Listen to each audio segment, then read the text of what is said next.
Hey everyone, today's video is about when you get a panic attack. Please don't forget to subscribe, like, and share, and let's get going.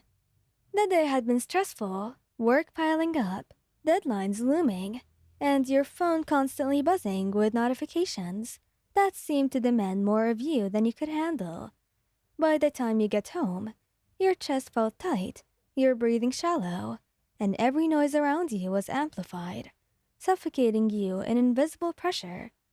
You barely managed to lock the door behind you before your legs gave out, and you slid to the floor.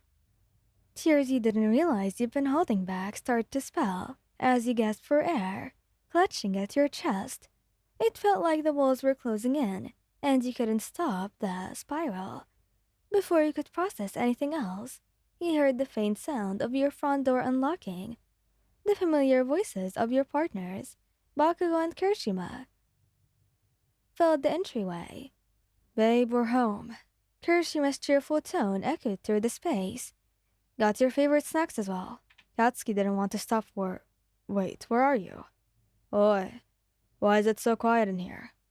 Bakugo's voice was gruff, but it was tinged with concern, sharp ears picking up on the unnatural silence. Kirishima walked in first, the sound of his boots coming to a halt when he spotted you, on the floor. "Mayan," he exclaimed, rushing to kneel beside you.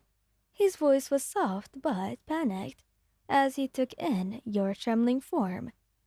Bakugo followed quickly, his crimson eyes widening for just a moment before narrowing with determination. "Shit, Mayan. Breathe. You've got to breathe," he instructed, his voice firm yet gentle. You tried to speak, to explain, but the words wouldn't come. You shook your head instead, helplessly, tears streaming down your cheeks.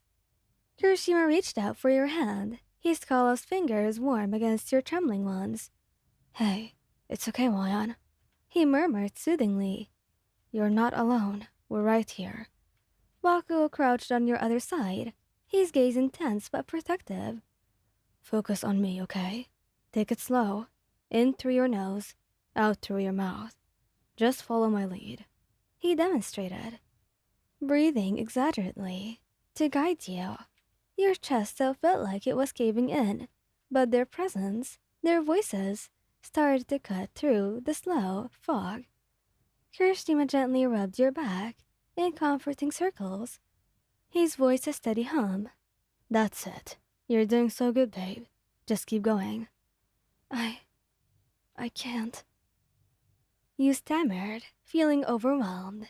"Yes, you can," Bakugo countered, his voice firm but not unkind. "You face way shit harder than this. You've got this, Wayan." Kirishima gave you an encouraging smile, his crimson eyes soft with worry. "And you've got us as well. We're not going anywhere, okay?" Their words slowly grounded you, the weight on your chest lifting bit by bit.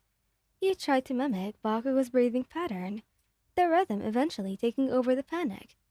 Your vision cleared, and the suffocating feeling started to ease. After a few minutes, you slumped forward, exhausted but calmer. Kirishima caught you before you could fall, pulling you into his strong embrace. "You're doing okay now." His voice was a soothing balm as he whispered, "We've got you." Bakugo placed a steadying hand on your shoulder, his touch surprisingly gentle. "What the hell happened?" he asked, his tone softer than usual. You hesitated, the weight of the day still lingering. "It was just too much. Everything piled up and I couldn't handle it." Kirishima pressed a kiss to the top of your head, his arms still wrapped up protectively around you. "You don't have to handle it alone, babe. That's why we are here." "Yes," Bakugo added, his brows furrowed in frustration. Not at you, but at the situation itself. "You should have called us. You know that we'd drop everything if you needed us, Wayan."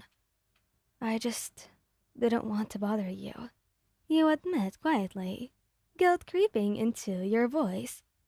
"Bother us." Kirishima pulled back just enough to look into your eyes, his expression earnest. "You're never a bother. You're the most important person in our lives." Bakugo nodded, his gaze intense. "Damn right. So don't pull this. I can't handle it myself. Crap. Got it? He managed a small smile at their words, the warmth of their love seeping into your heart. Got it. Kirishima stood, effortlessly lifting you into his arms, as if you weighed nothing. Come on, let's get you comfortable. You need to rest. Bakugo grabbed a blanket from the couch and followed, as Kirishima carried you to the bedroom. And don't even think about getting up before you're feeling better, he ordered, his voice softer than usual. Kirishima set you down gently on the bed, tucking the blanket around you. We'll take care of everything else. You just focus on feeling better. As they settled on either side of you, their warmth and steady presence made you feel safe in a way nothing else could. Kirishima wrapped an arm around your waist, his touch grounding, while Bakugo held your hand, his grip firm but reassuring. I love you guys, you murmured, your voice barely above a whisper. Damn right you do. Bakugo replied, his lips twitching into a rare smirk. And we love you too, dumbass. Kirishima chuckled, pressing another kiss to your forehead. Always. In their arms, the weight of the world didn't seem so heavy anymore. Hours passed in the quiet warmth of your shared apartment. The steady rise and fall of your partner's breathing soothed the last remnants of tension in your chest.